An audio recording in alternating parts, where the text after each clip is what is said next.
Rebonjour, chers apprenants de CM2. J'espère que vous avez bien fait votre activité de synthèse. Voici la correction. On va la lire ensemble. Pour chacune des phrases, tu avais indiqué est-ce que c'est un sens propre ou figuré. Les chamois vivent au sommet des montagnes. Le sommet, il indique le haut de la montagne. Donc, c'est un sens propre. La deuxième phrase, cette femme généreuse a le cœur sur la main. Je n'ai qu'à imaginer, est-ce qu'elle peut prendre son cœur et le mettre sur la main? Donc, c'est un sens imagé, il est figuré. Troisième phrase, mon père a mal au cœur. Donc, il a vraiment mal au cœur, il doit subir une opération. C'est un sens propre. La phrase suivante, cette chanteuse a une voix en or. Est-ce qu'on peut avoir la voix qui peut être en or? On doit imaginer. Donc, c'est un sens figuré. La phrase suivante, j'ai reçu des boucles d'oreilles en or pour mon anniversaire. Ça veut dire, elles sont en or. La matière de l'or. Donc, c'est un sens propre. Je n'ai pas besoin d'imaginer. Cette actrice célèbre est au sommet de la gloire. C'est-à-dire, elle est célèbre. C'est un sens que je dois imaginer pour le comprendre. Donc, c'est le sens figuré. Vous avez vu la correction de la première activité? Passons à la deuxième. Cette équipe a gagné la coupe à 3 reprises. Alors, le COD, c'est la coupe à 3 reprises. Alors, on le met au début, la coupe, le verbe gagner, il est au passé composé. Automatiquement, l'auxiliaire être va être au passé composé, plus le participe passé qui est accordé parce que la coupe est au féminin. La coupe a été gagnée par cette équipe à 3 reprises. Équipe, c'est le complément d'agent. Bon, la deuxième, les femmes visitent le musée sans guide. Le COD, c'est le musée. Je le mets au début, le musée et visite, il est au présent. Automatiquement, l'auxiliaire être va être au présent. Et visiter, mon participe passé est accordé avec musée masculin. Par les femmes sans guide.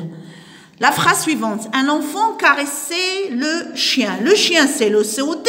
C'est lui qui va être sujet. Caresser est à l'imparfait. Automatiquement, l'auxiliaire être sera à l'imparfait, plus le participe passé. Le chien était caressé par un enfant. L'enfant était sujet, il va devenir complément d'agent. Voyons voir la dernière phrase. La foule a poussé un cri. Un cri, c'est un COD. Il sera sujet. A poussé, il est au passé composé. Automatiquement, l'auxiliaire être sera au passé composé, a été, plus le participe passé par la foule. Un cri a été poussé par la foule.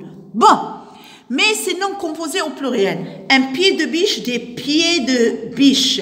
J'ai la préposition, donc je n'accorde pas le dernier mot. Un timbre oppose, des timbres opposent. C'est un nom et non, donc il s'accorde. Un blond bec, des blonds becs. C'est un nom plus, c'est un adjectif plus un nom. J'accorde les deux. Un sourd muet, des sourds muets. SS aux 2 mots. Un coffre-fort, des coffres forts. Coffre, c'est un nom et fort, c'est un adjectif. J'accorde les deux. Bon, maintenant, passons à la conjugaison. Tu vas conjuguer les verbes entre parenthèses au futur antérieur. Lorsque tu le verbe fermé, je conjugue normalement le verbe fermé avec l'auxiliaire avoir. Automatiquement, je mets mon auxiliaire avoir au futur et je rajoute le participe passé. Lorsque tu auras fermé, juste une minute s'il vous plaît. On reprend les verbes entre parenthèses au futur. Lorsque tu auras fermé, excusez-moi, c'était une erreur de frappe. J'ai oublié le S. Tu auras fermé, A-U-R-A-S, fermé, E accent, les volets, tu allumeras le feu. Deuxième phrase. Quand le verbe prendre, on le conjugue avec l'auxiliaire avoir. Quand il aura pris sa douche, il écoutera une musique douce. Vous avez vu? Il est conjugué avec l'auxiliaire avoir au futur simple plus le participe passé du verbe prendre. Troisième phrase. Marie, le verbe arriver, il se conjugue avec l'auxiliaire être, automatiquement. Je mettrai mon auxiliaire être au futur, sera arrivé. Vous avez vu, j'ai accordé mon participe passé parce que le sujet est féminin singulier. Marie sera arrivée avant ton départ. Bon courage et à la prochaine. Au revoir.